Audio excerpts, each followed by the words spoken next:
জয়ের কাছে গিয়েও জিততে না পারার হতাশার সঙ্গে যোগ হয়েছে পক্ষপাতমূলক আম্পায়ারিং ও ভারতের ফেক ফিল্ডিং। এ নিয়ে সরগরম ক্রিকেট আঙ্গন।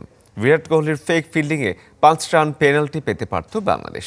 ভেজা মাঠে খেলতে বাংলাদেশকে বাধ্য করা হয়েছিল কিনা এমন গুরুতর অভিযোগ উঠছে।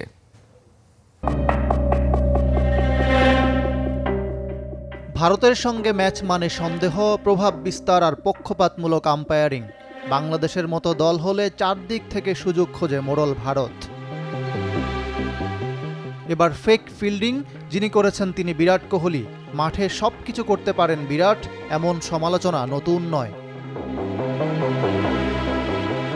অক্ষর প্যাটেলের করা 7ম ওভারে 3য় বল, ডিপ মিড উইকেট থেকে আশদীপ সিংয়ের থ্রো, এন্ডে আসার আগে বিরাট কোহলির শ্যাডো ফিল্ডিং, যেটাকে ক্রিকেটের ভাষায় বলে ফেক ফিল্ডিং।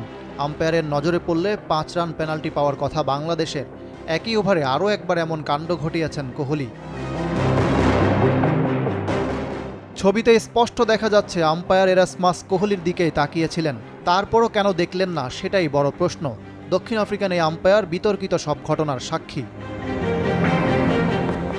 ম্যাচ শেষে গণমাধ্যমের কাছে অভিযোগ নুরুল হাসান সোহানের। ক্রিকেটের নামিদামি সংবাদ মাধ্যম থেকে শুরু করে অস্ট্রেলিয়ার প্রায় সব মিডিয়া গুরুত্বের সঙ্গে প্রচার করেছে ফেক ফিল্ডিংয়ের ঘটনা।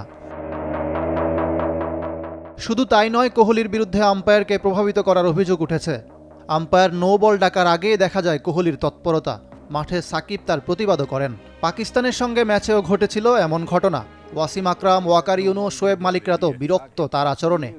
वो भी वही बात कर रहा है जो हमने की है कि if you gonna call something and you're gonna put pressure on the umpire। ভেজা মাঠে বাংলাদেশকে খেলতে কি বাধ্য করা হয়েছিল?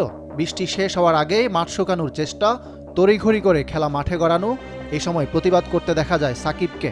ম্যাচ শেষে বাংলাদেশ অধিনায়কের কথাই স্পষ্ট, তার কিছুই করার ছিল না। Do you had any option? No option. So that's the reason. Did you try to convince them? Convince whom?